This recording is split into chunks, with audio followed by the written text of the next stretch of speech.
je suis Hervé, né il y a 37 ans à Paris, et jusqu'à l'année dernière, j'ai toujours été parisien. Et mon parcours d'études s'est fait à Paris également, en sciences au début, puisque j'ai fait une école de technologie en fait après le bac C, ensuite en image de synthèse, et ensuite en intelligence artificielle, pour faire encore plus dur, en peinture. Cette activité en fait privée et personnelle a toujours été là. Elle a pris de plus en plus de place. J'ai été jusqu'au bout de mes études et ma plus grande décision, ça a été d'arrêter. Donc de décider de ne pas devenir ingénieur dans une entreprise.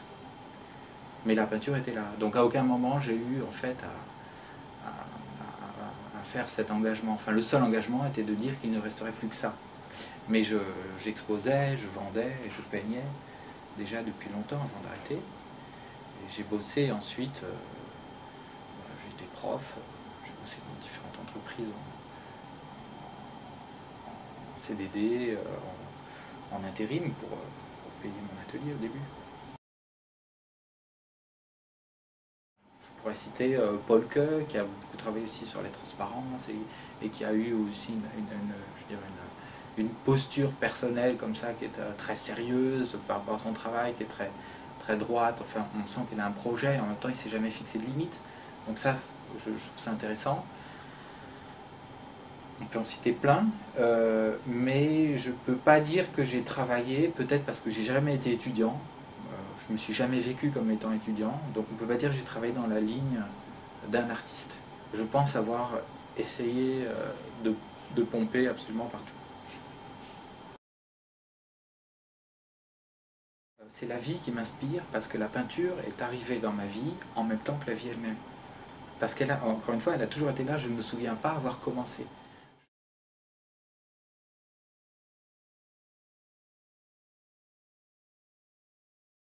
J'ai finalement décidé de garder ma vie comme étant le fil directeur. Donc d'essayer d'avoir une production et surtout une réflexion liée à mon rapport à la vie, à la société dans laquelle on vit, aux difficultés que j'ai à vivre, à mes amis, etc.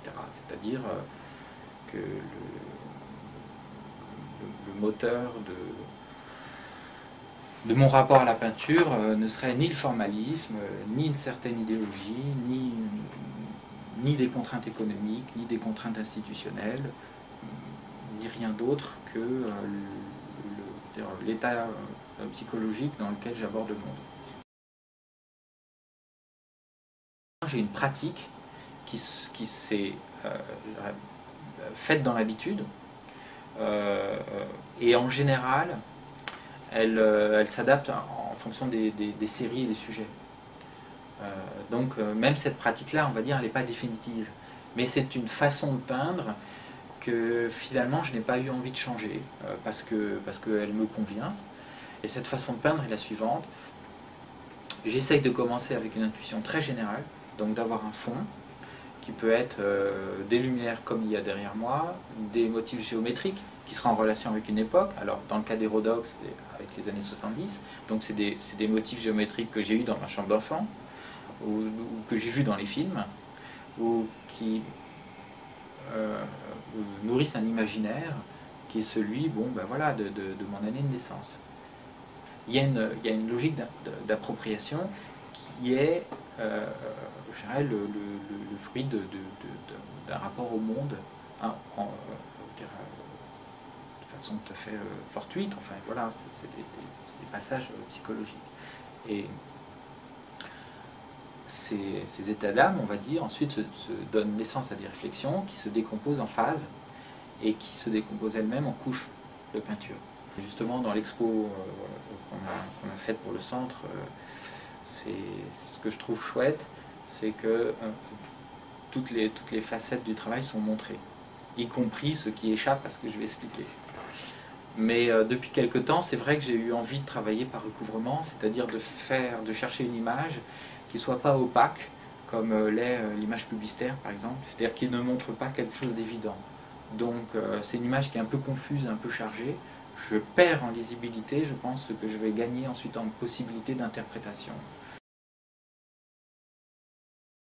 Alors la transparence, c'était un moyen que j'ai pas inventé, mais que j'ai vu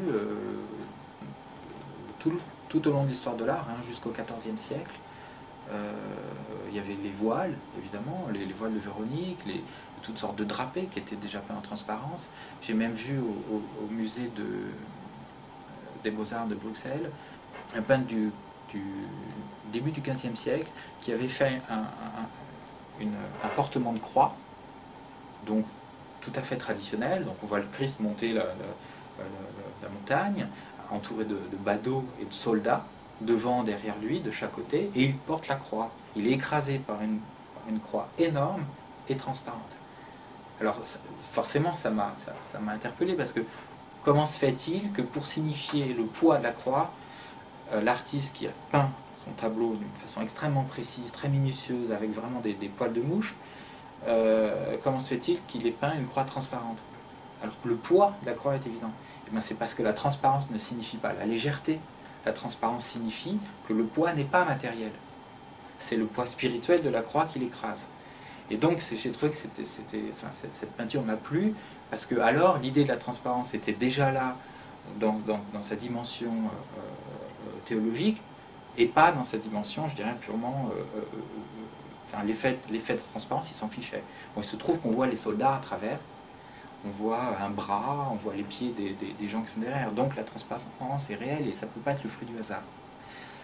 Mais ensuite, dans les périodes plus récentes, bon, on a, au XVIIe siècle, on a Wouvermann, qui m'a beaucoup plu aussi, parce qu'il a toute une déclinaison de paysages, de batailles navales aussi, baroques, hollandais, donc avec énormément de mouvements, d'agitation et de tumulte de la nature.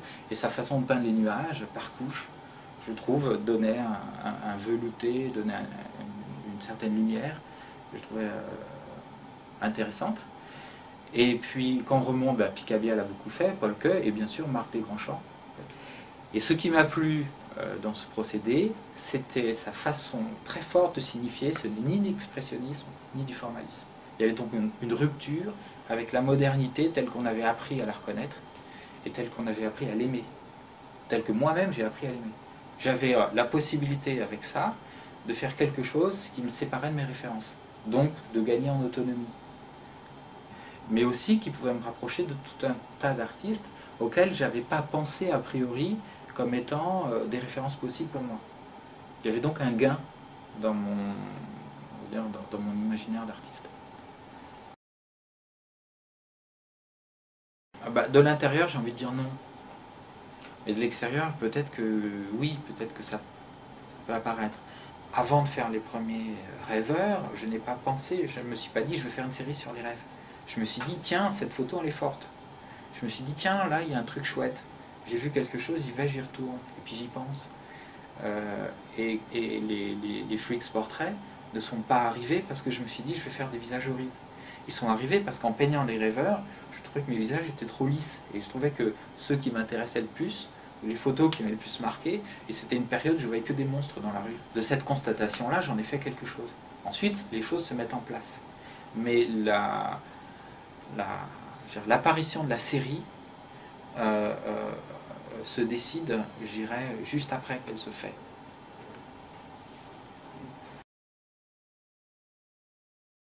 Le rapport à la couleur, c'est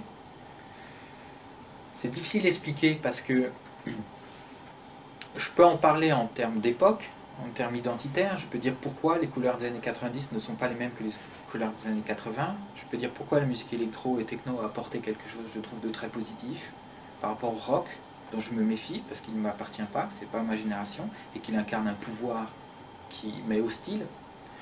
Pourquoi je me sens plus proche de la génération des rêveurs, même s'ils sont finalement moins adaptés à la société que les rockers. Mais je me sens plus proche d'eux parce que ce sont des profils psychologiques qui me concernent. Mais les couleurs, je pense qu'il y a dans l'utilisation des couleurs il y a il y a presque un positionnement social. On voit dans la peinture bourgeoise et chez les collectionneurs bourgeois une inclinaison aux couleurs posées et rangées.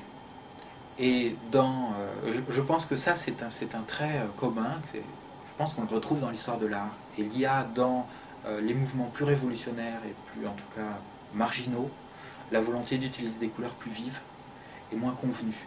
On le retrouve chez les impressionnistes, on le retrouve chez les premiers artistes pop, on le retrouve chez les muralistes, on le retrouve chez tous ceux qui ont envie d'exprimer quelque chose de violent, qui utilisent des couleurs violentes. Là, pour le coup, il y aura peut-être une relation à l'émotion, mais on dit des bêtises quand on veut l'expliquer. Donc je vais l'expliquer autrement. Et la satisfaction de son état suppose des couleurs paisibles, donc plus chaudes, plus calmes, plus sombres aussi. Voilà. Je pense que le rapport aux couleurs vient de là. Bon, il est né d'abord d'une proposition du centre et de Frédéric Bouguet et de Matt, qui était venu dans mon atelier et qui au départ avait vu la série des Freaks Portraits. Donc elle était à ses débuts, mais enfin elle était déjà posée en termes d'idées, donc des visages aliénés.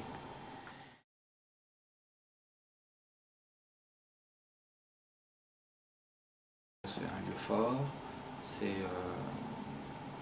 il y a des possibilités de scénographie qui sont très fortes, et le titre, Le Creux de l'Enfer, ben, je veux dire, c'est déjà une fiction, incite déjà à la création d'un scénario. Donc en ça, la dimension narrative, je dirais, est bienvenue.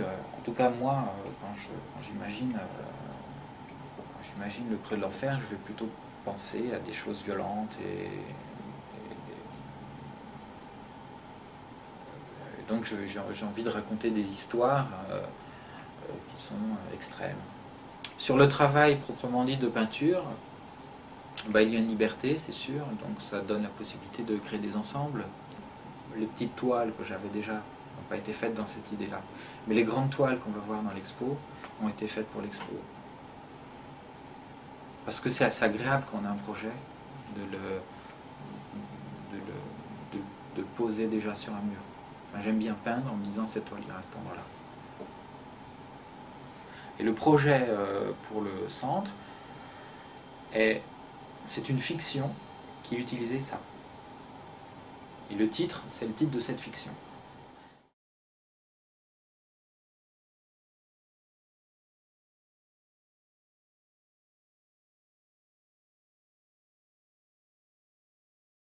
Donc il y a 4 séries et une. Les 4 séries qu'on va voir dans le centre sont dans l'ordre chronologique les Rêveurs, les Freaks, les Lumières, les Rhodox. Et la 5e, c'est la série des Do, qui sera exposée à Kaya, pas très loin du centre, dans un petit lieu. Elle est, je dirais, à part cette série parce que d'abord elle est plus ancienne et elle a vraiment trouvé une autonomie. Donc il s'agit de cette série de peintures de personnages en pied, de dos, et une des rares séries d'ailleurs qui n'a jamais vraiment évolué, enfin qui a trouvé ses marques, qui a trouvé son format et qui a trouvé son procédé et qui est rentable.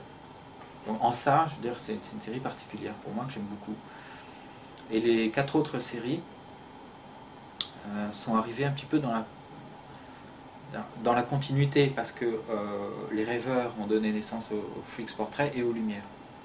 Mais c'est le monde des rêves qui a enclenché chez moi une réflexion sur ma génération, sur la particularité de l'histoire de ma génération, je pense qu'il y en a une, et sur l'esthétique propre qui est devenue la sienne.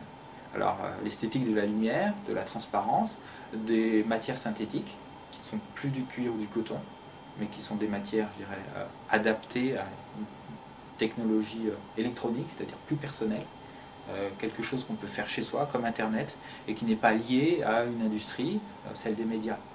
C'est la possibilité de communiquer tout seul, et donc de créer tout seul, c'est-à-dire de sortir de soi tout seul. Cette génération, je crois, l'a vraiment utilisée en musique, un petit peu moins en art, malheureusement, mais quand même, il y a des choses quand même. Alors les lumières, c'est ce qu'il y a derrière moi, c'est au départ des mises en scène pour des scènes de danse nocturnes dans lesquelles je voulais que par transparence on voit des masses lumineuses. C'est-à-dire que quand je commence mes tableaux, j'essaye de poser un cadre, parce que c'est comme ça qu'on aborde le monde en général. Les lumières étaient le cadre des rêveurs, c'est-à-dire entre la nuit, entre l'obscurité et la lumière, donc un non-horaire, mais très dense au niveau je sais pas comment dire, au niveau du type d'espace, au niveau de la façon d'utiliser la surface de la toile. Et faisant ça pour les scènes de danse, je me suis rendu compte que bon, finalement, c'était une motivation en soi. Et donc, je l'ai continué tout seul, avec le même procédé, c'est-à-dire par recouvrement. Et les freaks portraits sont arrivés de la même façon, c'est-à-dire en peignant des danseurs. Je me suis rendu compte que certains étaient plus intéressants que d'autres, et en général, ils étaient laids. Et ils avaient des gueules pas possibles, et ces gueules-là, valaient bien qu'on les travaille pour elles-mêmes, parce qu'aussi elles me représentaient. C'est-à-dire que ces gueules pas possibles, c'était les gueules de ma génération, c'était les gueules issues de cette fiction dont on va parler tout à l'heure. C'était en fait des têtes de vétérans. Les gens qu'on voit en rêve party sont habillés de lambeaux, de treillis, de kaki, de vêtements déchirés, de métal, de chair. Non, mais il y a un mimétisme militaire, guerrier, d'autant plus impressionnant que ces gens n'ont jamais connu la guerre. Alors qu'est-ce qu'ils expriment? Ils expriment des choses qui ne dépendent pas d'eux. Pourquoi? D'où ça vient? Ça vient bien de quelque part. C'est pas juste de la mode, ça fait trop longtemps. Ce n'est plus de la mode. Dans le pire des cas, on peut dire que c'est encore une tendance, mais je pense que ce n'est même pas une tendance. C'est trop fort et c'est trop durable pour qu'on puisse dire que c'est une tendance. Je pense que c'est un fait de société. Peut-être après, on pourra presque dire, c'est un marqueur de civilisation. Dans le hip-hop, je trouvais qu'il y avait un mimétisme du robot et de la machine. Le hip-hop, c'était faire de son corps quelque chose d'aussi maîtrisé, d'aussi articulé, ou d'aussi désarticulé que la machine. Et dans les danses techno actuelles, je trouve qu'il y a de la compétition. Et il y a une recherche de la performance du corps qui, je trouve, n'est pas seulement en compétition avec la machine, mais qui bat la machine. Parce que c'est de la fluidité. Les mouvements sont aussi désarticulés que dans le hip-hop, mais avec une fluidité, une rapidité, un enchaînement qui me semble être une revanche sur la machine. Je trouve qu'ils sont en reconquête d'eux-mêmes, de leur territoire. C'est une danse purement humaine pour moi. C'est la victoire de l'humain sur la machine.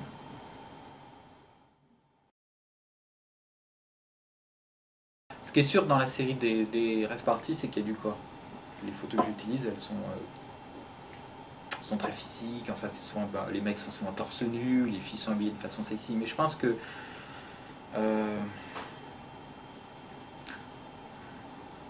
c'est moins le sexuel que l'humain. Ce qui est montré, c'est un corps humain, en train de bouger, en train de suer, en train de se dépasser, en train de jouir de lui-même. Je dirais que c'est plus onanique que le sexuel, dans le sens partagé. Et je pense que c'est la fragilité de l'humain qui est exprimée là-dedans. Après, dans l'hérodoxe, le sexe est présent, mais sous forme de fantasme. Il n'est pas vraiment montré, il n'est pas vraiment présent en termes de... Il n'est pas présent en termes pornographiques. En tout cas, j'ai pas voulu aller dans cette direction parce que je trouvais que le suggéré était plus fort et en tout cas plus proche de la réalité.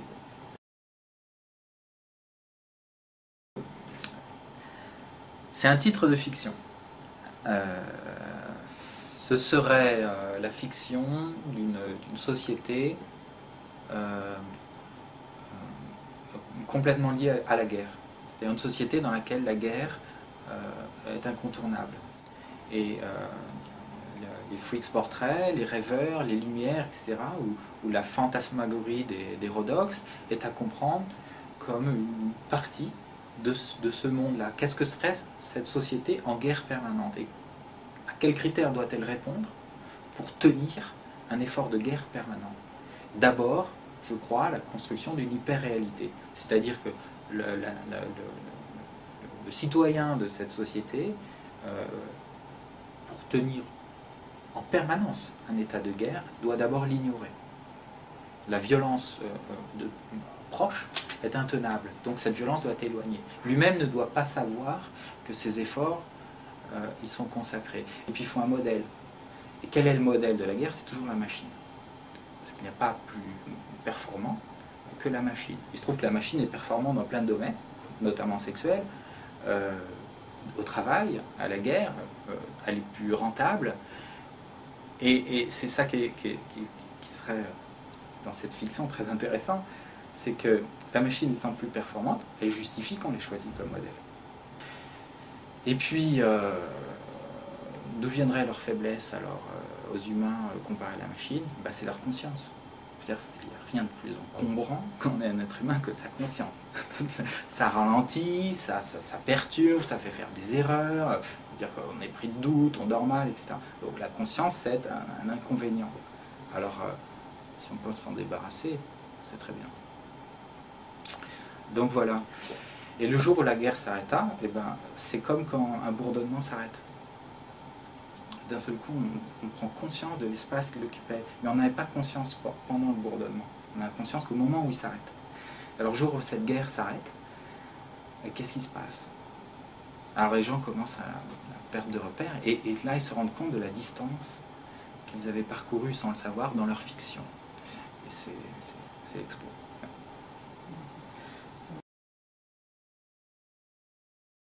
Qu'est-ce que c'est? Qu'est-ce que c'est qu'un opéra, ou qu'est-ce que c'est qu'une fiction dans un opéra ou dans une exposition? C'est apprendre à aimer ce qu'on sait déjà que l'on va perdre. Une exposition, on la monte, on s'investit dedans, on l'aime, on sait déjà qu'il faudra la défaire de la même façon, avec les mêmes outils, etc., dans un temps donné. Quand on arrive à l'opéra, on apprend à aimer des personnages, une mise en scène, un scénario, qui se terminera à la fin de la présentation. Il y a cet apprentissage du deuil. Aimer une chose, faire le deuil de la chose, c'est ça, je trouve, c'est quelque chose de très fort dans le fait d'être humain. Voilà, ça fait partie de l'existence. Créer une fiction en termes d'exposition, c'est donc faire un décor. Avoir une scénographie. Alors la scénographie dans une exposition de peinture elle est particulière parce que qu'est-ce que c'est qu'une exposition de peinture? Quel est le monde qu'on veut scénographier? C'est celui des tableaux. Je dirais que le tableau est un univers esthétique. Il suffit d'être devant, de le voir, cet univers esthétique, pour avoir déjà les pieds à l'intérieur. En ça, la mise en scène est secondaire. Pourtant, elle existe dans l'expo actuelle, sous forme du papier peint. C'était une façon, sur le modèle de l'opéra, de différencier quelques scènes, quelques chapitres, quelques articulations, qui sont les séries que l'on montre. Ici, au Creux de l'Enfer, on va passer d'une série à une autre dans cette exposition, avec un changement de contexte chromatique. Ça suffit à souligner le monde esthétique qui est la vraie scénographie de l'expo et qui est celui des tableaux. L'esthétique des Rhodox est différente de l'esthétique des freaks, des rêveurs et des lumières, même si j'espère qu'il y a une cohérence d'ensemble. Mais le papier peint est là simplement pour dire, là, vous changez de chapitre.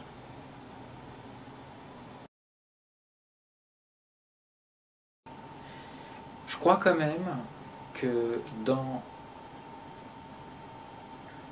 l'intérêt de la peinture aujourd'hui, il y a la possibilité de choisir quel est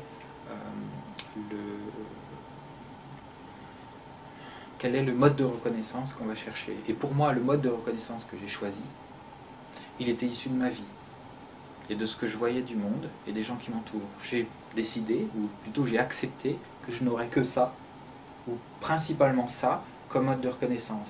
Si le public vient en me disant je sais que ta peinture est vraie parce qu'un tel, je le connais, il me fait penser à machin, un copain, je suis content. Si on me dit tes rêveurs sont réussis parce que j'étais dans une soirée et j'ai vu que c'est comme ça que ça se passait, j'étais content. Non pas pour la dimension réaliste de la peinture, mais pour la dimension vraisemblable de sa psychologie. J'ambitionne une psychologie picturale en cohérence avec le monde d'aujourd'hui, donc dans mon actualité, dans ma vie. Alors, le résultat, c'est un mélange de fiction et de réalité, de politique fiction, si vous voulez. Mais il y a quand même une prédominance du présent. Si un jour on peut dire avec un peintre début des années 2000, j'aurais atteint mon objectif. L'art offre une certaine mobilité mentale. Voilà. On peut aller dans le mur aussi éventuellement, mais je veux dire que les risques de la réalité font partie du voyage. Et avec l'art, il y a une liberté mentale qui est issue de notre culture, de notre histoire, l'histoire de notre civilisation, qui n'est pas forcément issue du réel tel qu'on nous l'offre.